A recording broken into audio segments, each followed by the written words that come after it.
बच्चों let's read this question. एक reaction दे रखी है CH3CO CH3 गैस, CH3 बन रहा है plus carbon monoxide gas. Initial pressure है इसका CH3CO CH3 का, वो है आपका 100 mm of Hg। And equilibrium जब सेट होता है तो मोल फ्रैक्शन CO गैस का 1/3 है, तो Kp आपको यहाँ निकालना है। ठीक है, तो चलिए सबसे पहले इस क्वेश्चन का की कॉन्सेप्ट समझ लेते हैं।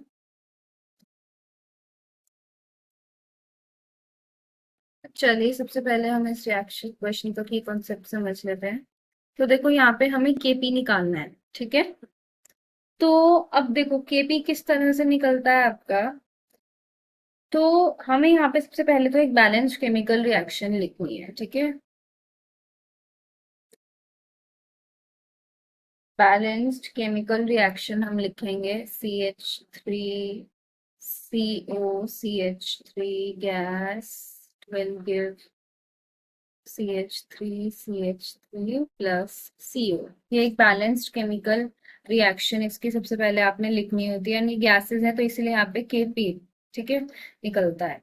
तो इसके क्योंकि हमें इनिशियल प्रेशर भी दे रखा है, तो देखो सबसे पहले आपने जैसे ही इक्वेशन लिख ली, उसके बाद आपको इनिशियल प्रेशर्स देखने हैं। अब देखो इनिशियल प्रेशर्स आपको 100 mm ऑफ Hg इसका दे रखा है। ठीक है, एंड इन दोनों के आपको नहीं पता है।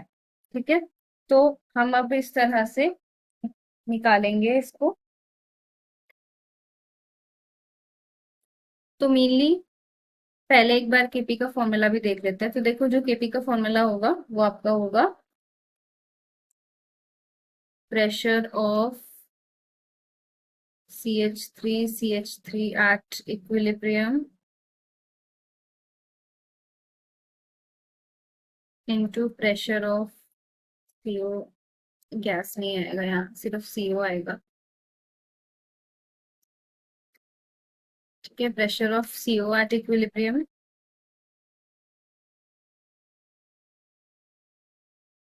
Upon pressure of CH3CO CH3 at equilibrium. ठीक है, तो ये Kp का मेन फॉर्मूला है। अभी हम क्या करते हैं, इक्विलिब्रियम की इक्वेशन से पहले सारे इनिशियल प्रेशर्स देख लेते हैं, जो कि क्वेश्चन में ऑलरेडी जिस तरह से हमें दे रखा है।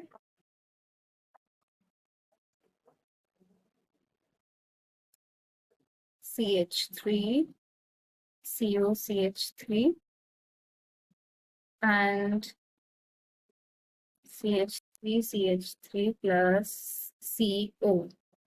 तो स्टार्टिंग में जब इनिशियल हम बात करते हैं तो ये 100 होगा mm of Hg, time is equal to 0, ये 0 0 जाएंगे। ठीक है, उसके बाद एक टाइम आएगा जब ये 100 माइनस पी हो जाएगा टाइम टी पर, और ये पी और पी हो जाएगा। ठीक है, अब इसके बाद हमें क्वेश्चन में मोल फ्रैक्शन दे रखा है। ठीक है, मोल फ्रैक्शन दे रखा है कार्बन मोनोऑक्साइड का 1/3। मोल फ्रैक्शन क्या होता है? मोल फ्रैक्शन आपका, मोल फ्रैक्शन होता है, उसका फॉर्मूला होता है नंबर ऑफ मोल्स। जैसे सपोज मोल फ्रैक्शन ए का निकालना, तो number of moles of A upon total moles. ठीक है, इस तरह से मोल फ्रैक्शन निकलता है।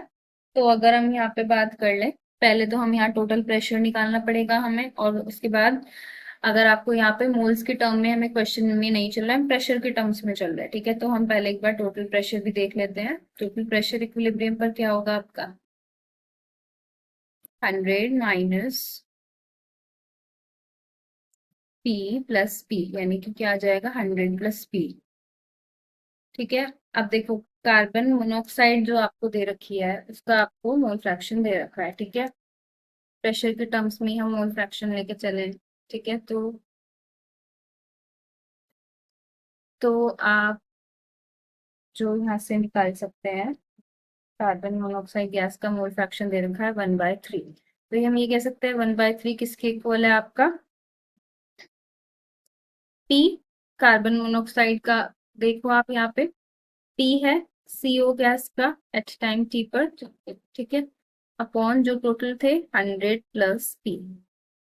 तो यहाँ से आपको P की वैल्यू निकालनी है, क्रॉस मल्टीप्लाई कर लेंगे, 3P is equal to 100 plus P।